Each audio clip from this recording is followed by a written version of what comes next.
Hola, ¿cómo están? Vamos a dar inicio a la tercera clase sobre inmovilidad, inestabilidad y caídas. Como vimos en la clase anterior, es uno de los principales síndromes geriátricos. Estos síndromes clínicos en donde es muy importante identificarlos tempranamente, tratar de prevenirlos, hacerle el abordaje correcto y tratar de evitar las consecuencias y principales secuelas y complicaciones que pueden afectar la funcionalidad y la calidad de vida de las personas adultas mayores. Parecen palabras similares, pero son distintas y vamos a ir repasando una por una. La inestabilidad es la pérdida de la capacidad del equilibrio, es esto de no poder tener una marcha segura y con el riesgo de caerse. La caída la caída repentina hacia el suelo con un traumatismo, no un golpe, depende de la forma, el mecanismo y contra qué parte del cuerpo afecte, puede tener sus consecuencias. La inmovilidad es digamos, la imposibilidad de poder trasladarse, movilizarse por sus propios medios, tanto puede ser de las piernas, de los miembros inferiores o todo el cuerpo, y permanecen todo el tiempo en la cama y tienen una alta dependencia, dependen de otra persona para que las pueda movilizar y hacer las actividades de la vida diaria. Todo esto aumenta las enfermedades y las complicaciones y tienen una mayor mortalidad. Vamos a empezar a repasar y a profundizar sobre la inestabilidad, que es la falta de estabilidad o equilibrio. En las personas adultas mayores hay cambios, como dijimos, por el paso del tiempo, con el envejecimiento que aparecen con la edad y pueden ser provocados por la postura, por los cambios en la postura. En la marcha de pequeños pasos hay rigidez en la cadera, disminución de la expansión de la cadera y el tobillo, no pueden abrir bien las piernas, por así decirlo, los pasos o la forma de extender y la amplitud que tienen las articulaciones es menor, por lo tanto hacen pasos más pequeños y cambian la postura porque cambia el eje. Por esta rigidez, el eje está siempre en lo que es la cadera y para estar erguidos, y por cambio en la columna, que puede ser por ejemplo o escoliosis, que es la deviación, o sifosis, que es, digamos, estar encorvado, va cambiando el eje, que es el centro de equilibrio de la gravedad. También aumenta la separación de las puntas de los pies, como vemos ahí en la foto, los pies los ponen más separados para mantener ese equilibrio y este eje que les decía, el equilibrio de la gravedad, para no caerse. Aumentando la base de sustentación, o sea, la base de apoyo, y hay lentitud en la marcha, en los movimientos y también en los reflejos. Eh, Cuando todo lo que es el sistema nervioso, la médula que está dentro de la columna, ahí están todos los reflejos motores. Cuando uno tiene un estímulo, una sensación, el cuerpo involuntariamente y rápidamente tiene reflejo. Eso se va desarrollando en la niñez. Si ustedes conocen, en la infancia se van adquiriendo esto de primero no se mueven, digamos, mucho, después empiezan a moverse más, ya después a los 5 o 6 meses se empiezan a sentar, ya después pueden sentarse solos, después ya pueden empezar a gatear, caminar, pararse, todos esos reflejos se van adquiriendo, ya que en la adultez mayor con el envejecimiento se van disminuyendo por la pérdida de neuronas también, que están en la médula, digamos. La inmovilidad es esta dependencia o esta imposibilidad de moverse y de trasladarse. Puede ser, digamos, paulatina, progresiva o por un proceso agudo, algo repentino y rápido que requiere hospitalización, una internación con un reposo prolongado puede llevar a esto de que después les cueste volver a movilizarse. Conlleva consecuencias en el estado general, en la capacidad de la autonomía, esto de tomar las propias decisiones, y la funcionalidad, que tiene que ver con la realización de las actividades de la vida diaria. Recuerdan el comer solo, bañarse, ir al baño, trasladarse, caminar. Las consecuencias, la gravedad va a depender de las consecuencias y del grado y duración de este síndrome. Puede ser leve, puede ser algo agudo, puede ser que creó una internación, entonces estuvo mucho tiempo en reposo, empezó con un problema de columna, ya le dificulta movilizar, pero con la resolución del cuadro agudo, digamos, clínico, con fisioterapia o con rehabilitación, vuelve a recuperar toda su capacidad funcional.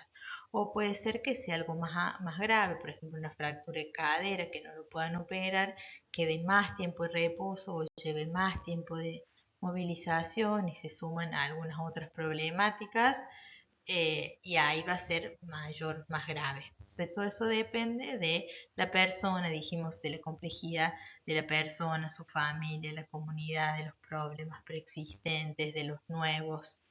Pero sabemos que este síndrome de la inmovilidad siempre lleva a la fragilidad y a la dependencia. Y tiene muchas complicaciones en todos los órganos. Esto de quedarse todo el día en la cama realmente no se recomienda para nada.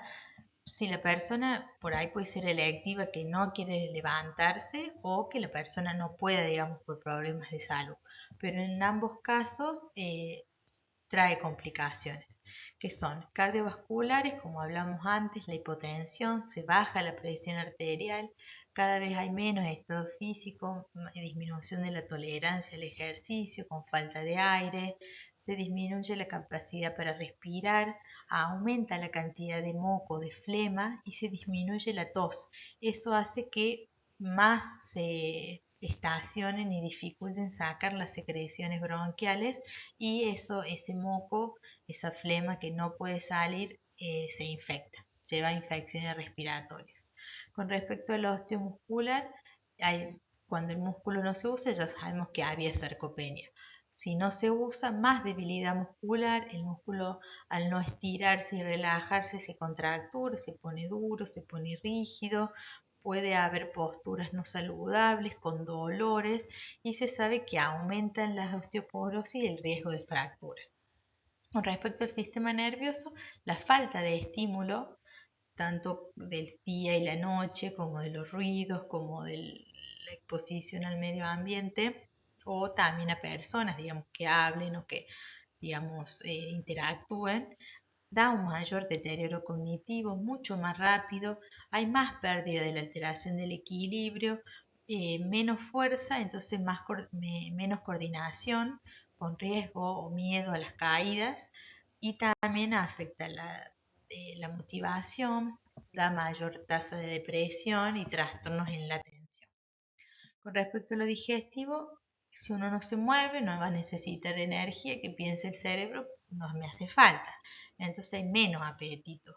Esto lleva a la postura, también puede haber ahogo, dificultad en el tragar, en la deglución, y al no moverse el intestino se enlentece. Entonces peor la digestión. Puede haber reflujo, que es la vuelta del líquido y el contenido del estómago hacia arriba, hacia el esófago, y también la constipación, con impactación fetal es la acumulación que digamos, se endurece y se hace más sólido y más seca la materia fecal, entonces más dificulta evacuar. Sí o sí, tiene que haber movilidad para poder haber motilidad intestinal. Con respecto al urinario, puede dar más riesgo de retención urinaria, y a su vez o incontinencia que no pueda vaciar la vejiga en las personas que tienen incontinencia da más incontinencia, más riesgo de infecciones urinarias. En lo endocrinológico, mayor resistencia a la insulina. La insulina es una hormona que libera lo que es el páncreas, que hace que todo lo que nosotros comamos se digiere, se convierte en azúcar, en glucosa, que es la glucosa, la energía que necesita todos los órganos. La función de la insulina es hacer que esa glucosa de la sangre entre a los órganos. Entonces, cuando no hay insulina, es lo que le llamamos la diabetes, ya lo vamos a ver en el módulo de endocrinológico, pero el ejercicio físico estimula la función de la insulina. Y al haber inmovilidad hay más resistencia, funciona peor la insulina. Y disminuyen las defensas. Realmente la actividad física y la movilidad aumenta el sistema inmunológico. Con respecto a la piel tiene que respirar, no tiene que estar en contacto con aire y cuando esté en contacto con algo, que puede ser por ejemplo el colchón, la cama, se irrita porque no puede ventilarse ni respirar y hace que se humedezca, se acumula humedad. Esa humedad ablanda las capas de la piel, eso hace que se inflamen, se rompan y da lo que es las úlceras, que son como pérdida de sustancias, pérdida de las capas de la piel como la vimos. Bueno, realmente hay muerte de ese tejido y se hace la úlcera. A su vez también se disminuye el grosor y las capas estas de la piel. Con respecto a lo social, hay aislamiento de la sociedad, hay incapacidad en el propio cuidado y está todo lo que es el agotamiento del cuidador, la dependencia todo el tiempo. Con respecto a la caída, es la precipitación al suelo de manera repentina, involuntaria o insospechada, con o sin lesión, depende de la altura, depende de con qué parte del cuerpo caiga, cómo caiga, el mecanismo que se haya producido y tiene que ser confirmada por la persona o por un testigo. La mayoría de las caídas se producen en el domicilio, los lugares más frecuentes son el baño, el dormitorio y la cocina. Son la primera causa de consulta en los servicios de urgencia hospitalaria, realmente son muy frecuentes en la adultez mayor, tienen el 8 al 10% tienen una consecuencia de una lesión grave, siendo la más frecuente de todas la fractura de cadera, y se habla que el 30 y el 45% de los casos queda con una independencia funcional, pierden la capacidad de realizar las actividades de la vida diaria, esas tan básicas para poder ser independientes. Siempre que hay una caída es muy importante evaluar antes si tuvo pérdida de conciencia o si tuvo algún otro síntoma o signo de alarma, como puede ser dolor de pecho, falta de aire, si vemos que tiene alguna deformidad en alguna articulación o hueso o si golpeó con la cabeza porque puede haber un traumatismo de cráneo. En esos casos es una urgencia. Las causas son múltiples. Puede ser debido a factores externos o accidentales, que son más frecuentes en menores de 75 años, que son los resbalones, los tropiezos, los accidentes por obstáculos, que pueden ser barreras físicas o arquitectónicas, como falta de iluminación, alfombras que se desplacen, muebles bajos, veredas en mal estado, cambios de luces, en la casa o en el semáforo, que se apuran como para cruzar el semáforo, otras estructurales como por ejemplo que no le tengan paciencia a esta forma de caminar, a esta marcha más lenta, a esta inestabilidad, esto de la presión a la inestabilidad en la sociedad, como que quieren apurarse y ahí es donde pueden caerse. Y a factores internos como pueden ser por pérdida de la visión, como dijimos, todos los cambios en la vista, en el oído, en los reflejos, como hablábamos recién de la postura, en la masa y la fuerza muscular, esta marcha más rígida, la marcha senil, y también puede haber hipotensión arterial, esto de que se baja la tensión, ciertos medicamentos como psicofármacos que son ansiolíticos o antidepresivos que dan más somnolencia o disminución en los reflejos, o antihipertensivos que si la persona tiene hipertensión arterial está medicado para bajar, se les puede bajar de más. Otras también puede ser el estado de ánimo, si hay depresión o si hay demencia. Bueno, acá las características de la casa, ¿no? Que pueden, como más dijimos, son las más frecuentes en el domicilio, en la cocina, en el baño, entonces tiene que ver con las características del suelo, si es un suelo resbaladizo, si hay alfombras sueltas o gruesas, si hay como veredas así o escalones en la casa, la iluminación, que sean difíciles de alcanzar, ¿no? Si están muy altos o muy bajos, una luz poco potente que no vean bien o un reflejo como que los encandila exagerado. En el baño, las bañeras, digamos, suelen ser resbaladizas, el inodoro demasiado bajo o el piso que quede húmedo. En el dormitorio, que la cama sea demasiado alta o esté lejos la cama, digamos, el baño de la habitación. Si hay escaleras, si hay escalones en mal estado, gastados o demasiado altos o ausencia de pasamanos.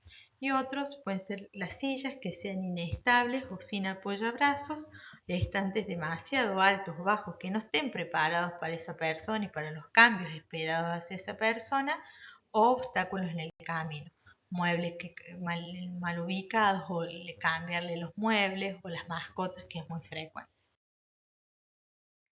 Las consecuencias de las caídas pueden ser médicas, que puede haber una lesión, como dijimos, pueden ser leves o graves, puede haber una fractura, hematomas que son los moretones, heridas, o puede haber realmente muerte, si es una fractura de cadera grave o con una hemorragia o un traumatismo de cráneo, por ejemplo, puede ser. Digamos, también una consecuencia es que esto de la atención en urgencias, la hospitalización, una intervención quirúrgica, las complicaciones que tengan, por ejemplo, esas intervenciones quirúrgicas, también las consecuencias no solamente son biológicas, sino que son psicológicas. Todo lo que es el temor de volverse a caer, es todo lo que genera ansiedad o depresión y todo lo que lleva atrás, que lo retamos, que le decimos o que si fue la mascota, ver qué hacemos con la mascota y todo lo que lleva ese cuidado, la intención de cuidar, pero digamos de no tratar de proteger. Respecto a lo social, bueno, da más dependencia, más miedo al aislamiento, hay veces que ya no pueden vivir solos o no tienen quien los acompañe, entonces pueden ingresar a una institución. Eh, y funcional es esto, de que queden con una inmovilidad, la incapacidad de movilizarse por sí mismo, que quede alguna lesión en alguna articulación, entonces haya menor movilidad articular, y disminución en el movimiento, en desplazarse, en deambular y en caminar, por ejemplo, ir de un lado para el otro, o ir a comprar, por ejemplo, si fue por las veredas. El temor a caer es más frecuente si ya se sufrió una caída a personas que no se hayan caído, y realmente es un síndrome post-caída. Pasa que muchas personas después tienen miedo a volver a caerse y en vez de fomentar esta autonomía y todo lo que es la promoción de la actividad física y el enriquecimiento de las actividades que puedan hacer, se retraen y cada vez hacen menos. Si hacían actividad o ejercicio físico, no las quieren hacer por miedo a caerse. Y está siempre atrás la familia, que tras una caída puede actuar sobreprotegiendo y haciendo las cosas por él o no dejándole hacer muchas actividades que podría hacer con los cuidados. Todo esto lleva a mayor dependencia y a modificación de los hábitos de vida, que pueden ser protectores, y aparecer síntomas de depresión, de ansiedad, de miedo y de aislamiento social. Como dijimos, la importancia de esto es la prevención de conocer los síndromes geriátricos. Entonces, en la prevención se adoptan métodos para ayudar a vivir con confianza, con el objetivo de aumentar el equilibrio y poder realizar todas las actividades de la vida diaria. Y hay una evaluación de los riesgos. Con respecto a la evaluación de los riesgos, se modifica el entorno, se evalúa el entorno, se identifican y eliminan los peligros, como por ejemplo la iluminación inadecuada, el desorden, las alfombras. Se pueden instalar todo lo que son el equipamiento de las barras de sujeción, la cama de menor altura, si hay ruedas de la cama se bloquean, otros dispositivos que mejoren la movilidad y la seguridad. Hay un montón de folletos y guías que son una serie de autocomprobación sobre la seguridad en el hogar, que están diseñadas y homologadas y avaladas para ser utilizadas e indicadas para las personas en sus hogares, que pueden ayudar a identificar peligros importantes y ofrecer propuestas para mejorar la seguridad. Acá les dejo una guía. Otra de las estrategias es la promoción del ejercicio. El ejercicio mejora, tiene muchos beneficios, no hay ninguna contraindicación del ejercicio físico, sí tiene que estar como adecuado a cada persona, pero el ejercicio físico mejora la caída, mejora los factores de riesgo de caída como la debilidad muscular, los problemas del equilibrio, los trastornos de la marcha en personas sanas o con problemas de salud. Actualmente el ejercicio se ha convertido en una intervención de prevención de las caídas ampliamente estudiada, ya está súper comprobado. Lo ideal es que estén supervisados por un fisioterapeuta, un profe de educación física con experiencia, y la mayoría de los grupos tienen una combinación para mejorar de ejercicios que mejoran fuerza, equilibrio y con respecto a la sujeción física, que son los sistemas de inmovilización mecánicos para el tórax, las muñecas, los tobillos, como los chalecos y las barandillas, no están recomendadas, pueden contribuir a las caídas, aumentando las lesiones y las muertes, superan el efecto beneficioso que podría tener con la prevención de caída y sus efectos adversos es que afectan el estado funcional y la calidad de vida. Si se indica, tiene que ser tan breve como sea posible y con discreción y garantía de seguridad y como último recurso. Brevemente, estos son los elementos de apoyo que le llamamos silla de rueda, andador, bastón, bastón con trípode, la sujeción para inodoros, las barandas o barras para la ducha. Y por último, les quería comentar cómo se le enseña si ya se cayó o no a una persona adulta mayor a levantarse por sí solo. Se debe partir, se caiga como caiga, se debe poner boca arriba, que le llamamos de cúbito supino. Extender los brazos al frente, cruzar las piernas, impulsarse con los brazos moviéndose de un lado al otro para darse la vuelta a decúbito prono, o sea, boca abajo.